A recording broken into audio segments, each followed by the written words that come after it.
August 1944, German commanders mocked the idea that thousands of American trucks rushed together in desperation could change the course of the war. But within weeks, those convoys, the so-called Red Ball Express, became the Allies' lifeline, racing food, fuel, and ammunition across the ruined roads of France. Suddenly, the Wehrmacht's tanks stalled, not from battle, but from thirst and hunger. How did a laughable supply chain become the decisive weapon that Germany never saw coming? The answer begins with a crisis few historians ever mention.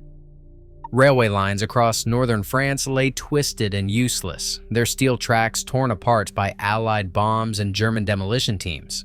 Freight cars sat derailed in ditches, their cargo scattered and abandoned.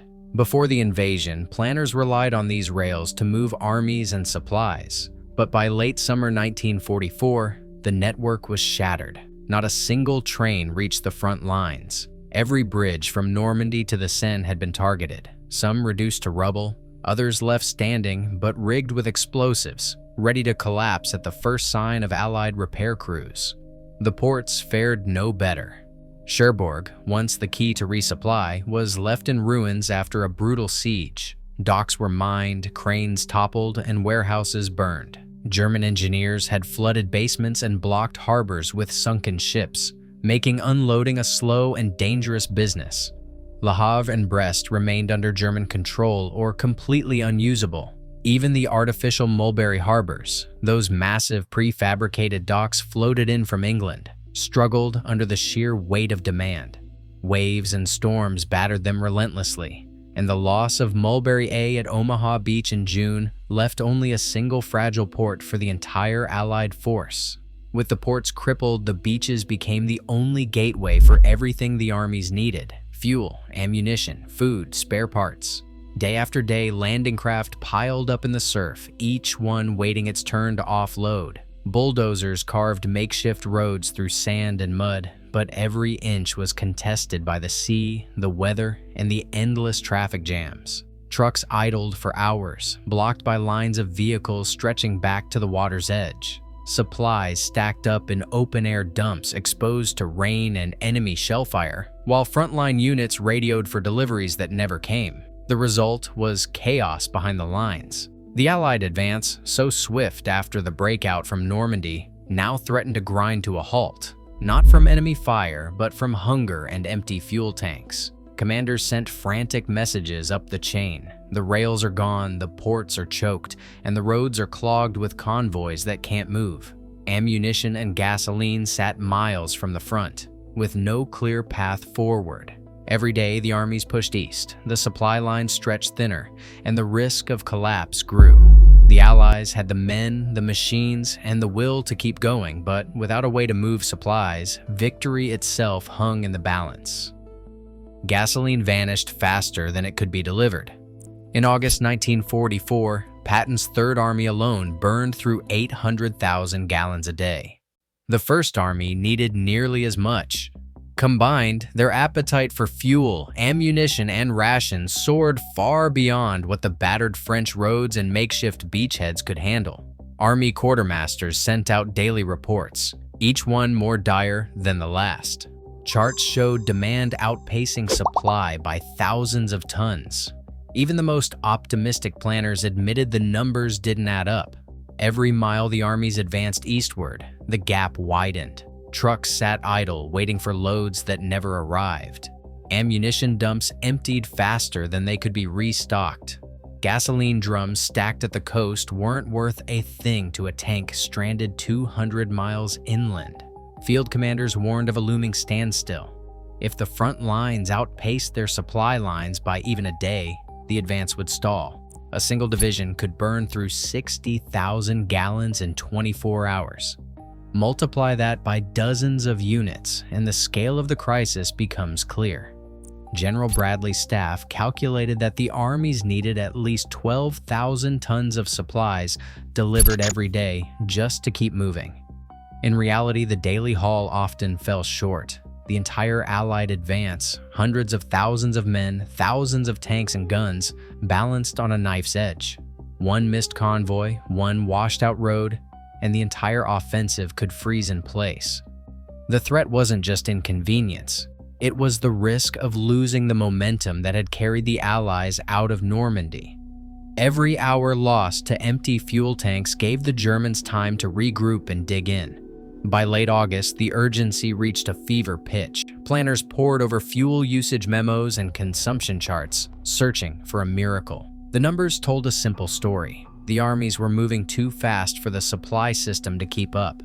Without a radical new solution, the Allies faced the very real possibility of a stalemate, an operational pause that could last weeks or even months.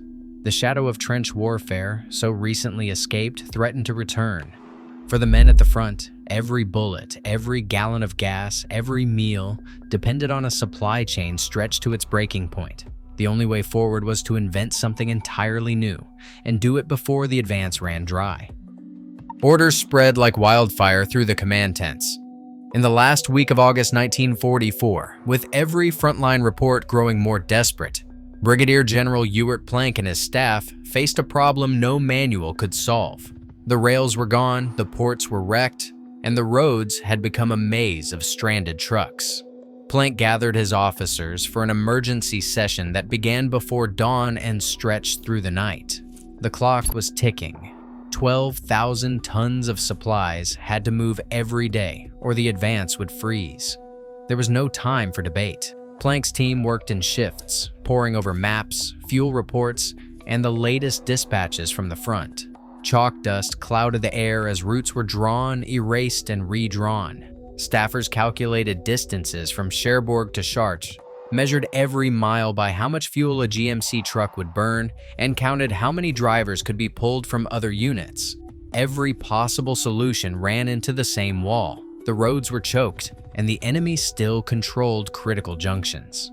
The answer came not from a textbook, but from railroad slang. In American rail yards, a red ball marked the fastest, most urgent freight. Nothing else took priority. Plank seized the term for his own operation. The Red Ball Express would turn a battered French highway into a rolling conveyor belt, moving supplies from the beaches to the front without pause. The name alone made the mission clear. Speed, above all, no detours, no delays. Within 36 hours, the plan took shape. 2 parallel routes, one for loaded trucks heading east, one for empties returning west, would be closed to all other traffic. Military police would guard every intersection, waving convoys through with a flick of the wrist. Drivers would work in pairs, switching off behind the wheel as their trucks roared through the night. Orders specified a 25-mile-per-hour speed limit and strict intervals, but everyone knew the real world would demand more. By August 25th, the Red Ball Express was more than a line on a map. Plank's staff issued the first movement orders, designating the Cherbourg to Chartres run as the main artery. Each truck bore a red disc on its grille and windshield, a badge of urgency recognized from coast to front. The system was improvised, but the logic was relentless. Keep the wheels turning, keep the fuel and ammunition flowing, and never let the front go hungry. The operation ran on adrenaline and necessity. Officers who had spent their careers managing depots and paperwork now found themselves racing against time, inventing new rules as they went. Plank's gamble was simple: bet everything on speed, trust the drivers to deliver, and let the red ball roll until the ports reopened or the war was won. In less than 2 days, a convoy system that had never existed before became the backbone of the Allied advance. The Red Ball Express was born not from careful planning, but from the pressure of crisis and the willingness to try the impossible. Its name, borrowed from the railroads, would soon echo from the beaches of Normandy to the outskirts of Paris, a symbol of American urgency and ingenuity under fire. Roads once open to farmers and villagers now belong to the Red Ball Express. On August 25, 1944, the U.S. Army's Communications Zone issued a directive that transformed the battered highways of Normandy into a closed, high-priority corridor. The plan was simple in theory, but radical in practice. 2 parallel routes, each stretching from the port at Cherbourg, to the forward depot at Chartres. One road carried loaded trucks east, the other returned empties west. No civilian vehicles allowed, no wandering staff cars, no sightseeing officers. Every intersection was manned by military police, the 793rd MP Battalion working in shifts, armed with whistles and sidearms. Their orders were blunt: halt anyone without a red ball pass, clear the way for convoys, and keep the wheels moving at all costs. The routes themselves were marked by red circles painted on signposts and buildings, a visual code that cut through language barriers and confusion. At every junction, MPs waved trucks through with practiced urgency, sometimes leaping into the road to block local traffic or redirect lost units. The rules were absolute. Loaded trucks moved only eastbound, empties only westbound. Any vehicle not part of the express was forced to detour for miles. The system ran around the clock, convoys rolling day and night, headlights blacked out to avoid drawing enemy aircraft. Official orders set the speed limit at 25 miles per hour, with trucks spaced at 60-yard intervals, but in reality, drivers often pushed their vehicles harder, racing to make up lost time or dodge shell fire. Traffic jams still happened. No plan could erase the chaos entirely, but the closed loop reduced cross-traffic and bottlenecks. When a truck broke down, MPs called for a wrecker and hustled the rest onward. If a bridge was out, engineers built a bypass overnight. The red ball's rules were enforced with a mix of discipline and improvisation. MPs handed out citations for reckless driving, but they also bent the rules when the situation demanded it. The only unforgivable sin was stopping the flow. The launch of the express was not announced with ceremony. Instead, it began with a trickle of trucks on the morning of August 25th, then a flood by nightfall. Convoys stretched for miles, each vehicle marked with a red disc on its grille and windshield. The first loads were gasoline, ammunition, and rations, whatever the front needed most urgently.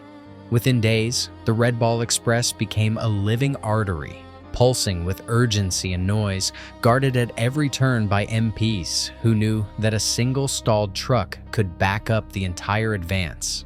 The operation's success depended on these rules, these enforcers, and the relentless discipline that turned ordinary roads into the main line of attack. For the drivers, the rules were clear. Stay on the loop, follow the red balls, and don't stop for anything short of a direct order or disaster. Most Red Ball Express drivers were young, barely out of high school, many away from home for the first time.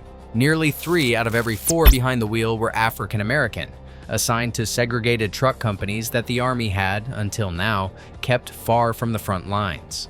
Now, they became the backbone of the entire Allied supply chain.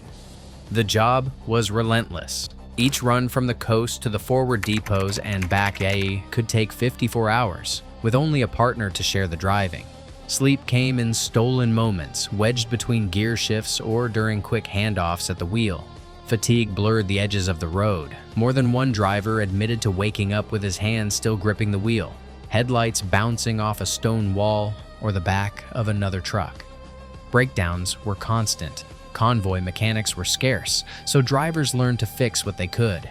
Patching tires by flashlight, scavenging parts from abandoned vehicles, coaxing battered engines to life with wire and luck. Some trucks left the coast with a full load and came back with bullet holes or missing fenders, but stopping was never an option. If a truck couldn't move, supplies didn't move, and the front went hungry. Segregation followed them from America to France. Black drivers ate in separate mess tents, slept in different quarters, and faced suspicion from white officers who doubted their skill. Yet pride ran deep. In letters home and oral histories, veterans remembered the pressure and the purpose, knowing that every mile conquered, every load delivered, was proof that they could carry the war as far as anyone. They kept driving night and day until exhaustion and gasoline ran out together. 6,000 trucks thundered across northern France, each one carrying a load that could tip the balance at the front. The Red Ball Express became a living artery, pumping 12,000 tons of fuel, ammunition, and rations every day. Convoys stretched for miles, headlights flickering through the night, engines rattling over broken pavement. On August 31st, Patton's tanks sat silent near the Seine, their gas tanks bone dry. Within hours, Red Ball convoys delivered enough fuel to bring the entire Third Army roaring back to life. That single delivery restarted the advance, pushing American armor east as German resistance crumbled before it. German field reports, once dismissive, grew frantic. Intelligence officers wrote of an endless stream of trucks, day and night, eastward, a scale of movement they had never imagined possible. Air reconnaissance confirmed it. Columns visible from the sky, priority highways marked at every intersection, convoys moving without pause. By mid-September, German staff summaries no longer questioned American supply. Instead, they described a tempo of operations beyond any possible response. Mechanical losses, fuel shortages, and abandoned vehicles plagued their own retreat, while American units seemed to replace every breakdown with another truck pulled from endless reserves. German commanders, who had once laughed at the idea of winning a war with trucks, now faced the evidence on every road and battlefield. Their own tanks starved for gasoline, while the Red Ball Express delivered the lifeblood that kept the Allied armies moving. The numbers, 6,000 trucks, 12,000 tons a day, were more than statistics. They were the reason the Wehrmacht could no longer hold the line. At its peak in September 1944, the Red Ball Express moved over 12,000 tons of supplies every day, using more than 6,000 trucks, 3/4 of them driven by African-American soldiers. Archival records show that German commanders first dismissed these convoys as disorganized, but captured situation reports later reveal their growing alarm as Allied forces advanced faster than German logistics could react. Despite extensive documentation, some German staff diaries and Allied after-action reports remain sealed or incomplete, leaving gaps in the full picture of enemy perceptions. Today, military historians agree. The rapid improvisation and relentless effort behind the Red Ball Express transformed a looming supply disaster into sustained Allied momentum. The operation's legacy endures in modern military logistics, where adaptability often outpaces engineering alone.